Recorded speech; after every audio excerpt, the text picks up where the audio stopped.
Bonjour, au micro encore Jacques Roger. Aujourd'hui, nous allons parler d'un sujet assez aussi important que les autres, c'est le dossier de l'histoire. Mieux comprendre ce qui se passe aujourd'hui, c'est de savoir ce qui s'est passé demain, afin donc de préparer donc l'avenir, comme le dirait l'autre.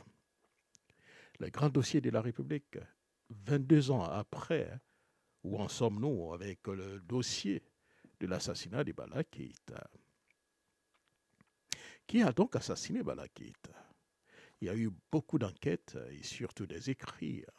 Tout élément, j'ai lu donc les écrits donc de beaucoup de journalistes, dont le doyen Bamba Alex, qui est donc allé à Ouagadougou pour enquêter.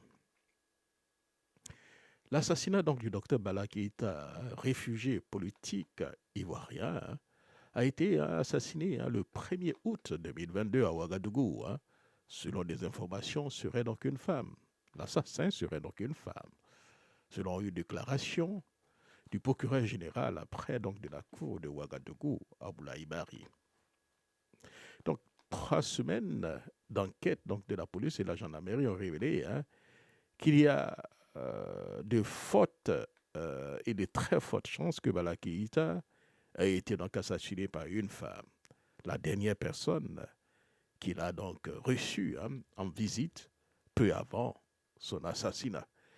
Depuis lors, il y a beaucoup de rumeurs sur l'identité donc de la femme. N'ayant pas mené moi-même des enquêtes, n'ayant pas du tout de preuves palpables, je préfère vous épargner de cela. Lors donc d'un point donc de presse, M. Barry a indiqué que le docteur Bala Keïta avait consommé donc des substances nocives contenant de la drogue avant sa mort, selon un rapport d'autopsie. L'autopsie a également révélé donc des blessures à l'âme blanche sur le corps de la victime et a confirmé que Bala Keïta a été assassiné principalement par une blessure mortelle au cœur. Le procureur général a aussi mentionné une correspondance entre le ministre ivoirien de la Défense et un attaché militaire de l'ambassade de Côte d'Ivoire au Burkina Faso. Le colonel Barnabé de Peu, le pays qui a quitté donc le pays 10 jours après donc l'assassinat du docteur Bala Keïta. Des journaux ivoiriens avaient donc publié des menaces contre des réfugiés ivoiriens au Burkina Faso, notamment le docteur Bala Keïta, Soro Guillaume, ancien dirigeant de la Fédération des étudiants et scolaires de Côte d'Ivoire, la FESI. Une soixantaine de personnes avaient été donc interpellées dans cette affaire. Une commission rogatoire a été mise en place pour entendre des personnes impliquées résidant en Côte d'Ivoire. En vertu donc d'un accord de coopération militaire signé en 1961 entre la Côte d'Ivoire et le Burkina Faso, le procureur Barry a ouvert un dossier judiciaire pour superviser les enquêtes qui n'a pas écarté la piste ivoirienne dans cet assassinat. Le parcours du docteur Bala. Pour le président de la République, il faut des histoires ivoiriennes soi-même et des histoires nées de père et de mère ivoiriens. C'est-à-dire que les parents sont des Ivoiriens, sont des Ivoiriens, avant qu'il soit président.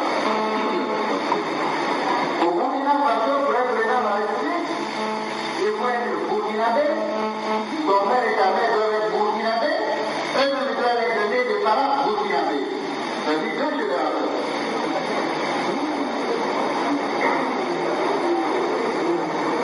La 49 pour être président de la République, il faut être né du père et de mère ivoiriens et de ivoiriens toi-même. Ensuite, que tu n'aies jamais changé de nationalité. Et je ne veux pas être comme un travailleur, il dit qu'il a volé du chinois, des chinois.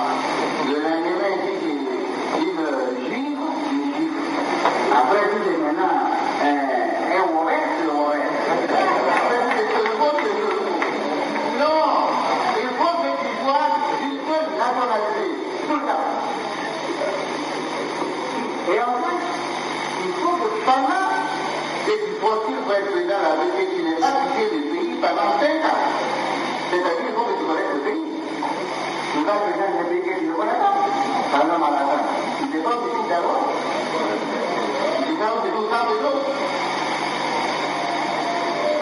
Il faut connaître le pays. Comment tu vas aider des gens que tu ne connais pas? Alors lui, il a fait des études au lycée Cameroun à Ouagadougou. Il a eu une bouteille. Il est devenu fonctionnaire bouteille. Il était adjoint à Blaise, candidat, qui était ivoirien à la piste et à Ouagadougou dans l'État d'Afrique, il était bouteille. Quand son père est mort, toute la piste est partie à Tino, c'est-à-dire vous n'avez pas voir quand il est son père. Lui, il n'a plus aucune compte. Mais il est un peu de vie. Il est à la zone des ennemis de la Côte d'Ivoire pour faire. Parce que lui, il gère le pays. Quand il veut faire sauver la Côte d'Ivoire, c'est le vrai problème là. Déranger le pays pour le mettre à la zone des étrangers. C'est ça qu'il doit être vigilant. C'est le vrai fond du problème. C'est-à-dire qu'ils sont jaloux du développement de la Côte d'Ivoire. On veut que la Côte d'Ivoire devienne le Nigeria. On veut qu'on baisse la culotte du bas du Nigeria. On veut qu'il y ait des tout petits. Mais malheureusement, il y a des vieux responsables ivoiriens qui n'ont pas encore compris cela. Et qui s'amusent, comme dit les Baoulés, on ne s'amuse pas dans l'amusement. Là, ils veulent s'amuser dans l'amusement. Il faut tout le dire, le docteur Parhala Keïta était donc un brillant intellectuel. Il avait tenu donc son bac C en France avant de se spécialiser dans la science vétérinaire. Il était dès l'aurore l'un des rares à exceller donc, dans le domaine en Côte d'Ivoire et en Afrique. Politiquement, il a su s'imposer au cœur donc, de la haute baronnie, j'allais dire, oufouetienne, qui devint un pion important du puzzle politique que Houphouët-Boigny a mis en place par le comité exécutif du PDCI et généreux et extrêmement apprécié donc des jeunes et des militants du PDCI, il fut donc la bête noire pour le monde éducatif, notamment avec le syndicat des supérieurs dirigé par Marcel Été et le Cinéci de Laurent Akoun. Par rapport à la générosité donc, du docteur Bala Keïta, je me souviens, étant jeune étudiant au lycée classique donc, de Bouaké, nous étions donc à l'hôtel Aramantan avec des amis et nous étions en train donc d'échanger subitement. Derrière nous, il y avait quelqu'un, un grand monsieur, et nous nous sommes retournés, nous avons donc reconnu donc, le docteur Bala Keïta. Sans faux fuyant, il a échangé avec nous et il nous a donc prodigué donc, des conseils. Et c'était donc un samedi soir. Et qu'est-ce qu'il a dit? Nous étions 4 et il a mis sa main dans sa poche, il nous a donné 50 000 francs CFA, je m'en souviens. Et voilà ce qu'il a dit. Allez-y danser à la santé du ministre Bala Keïta. Alors, je me souviens de ça comme si c'était hier. En fait, c'était un homme très généreux. Cependant, son engagement politique lui a lui joua, donc, si vous voulez, un vilain tour. Évincé donc du ministère de l'Éducation nationale en 1989 par le président Houphouët-Boigny lui-même, il avait donc pourtant réussi à mettre au pas les opposants du système éducatif. Après donc la débâcle du général Guèye, Bala Keïta bénéficia de certaines intentions de la part de Simone Gbagbo après les atteintes à son intégrité physique à la suite de la contestation donc, des élections présidentielles le 22 octobre 2000. C'est ainsi qu'il préféra, dès sa remise de ses blessures, prendre la direction de Ouagadougou. Un dossier brumeux et complexe. À ce jour, la disparition brutale et tragique du docteur Bala Keïta sonne comme dans la mémoire. Le voile obscur du 1er août 2002 qui enveloppe son maître reste à lever. Les circonstances troublantes, les circonstances, j'allais dire troubles, de son assassinat, apparemment sans témoin, Et la présence donc de visiteurs mystérieux ajoute à la complexité du dossier. Les rumeurs et suspicions continuent de résonner, alimentées par donc des personnalités politiques et médiatiques. Les relations contradictoires, j'allais dire, oui, les relations contradictoires et antagonistes de Bala Keïta rendent difficile l'identification donc des coupables parmi ces fréquentations à la résidence de la zone des bois à Ouagadougou. La piste des inimitiés avec les militaires réfugiés à Ouagadougou, notamment à Ibé, fut également évoquée, mais sans preuve concluante. Bala Keïta était un humaniste et un tribun charismatique. Malgré les controverses, le docteur Bala Keïta, dans les mémoires comme un humaniste, est un homme de grand cœur, au verbe pur, tranchant et puissant. Un tribun au charisme politique incontestable. Il fut le véritable chantre du nanaïsme, culte du père fondateur, le président du PDCI-ADA, le président Oufoué.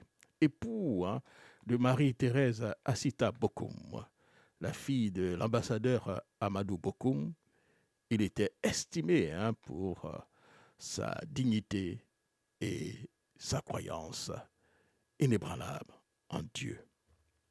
En conclusion, cher ami, 22 ans après l'assassinat du docteur Bala Keïta demeure une énigme sans non résolue. Les investigations continuent, mais la vérité reste cachée sous le voile de mystère et de complicité.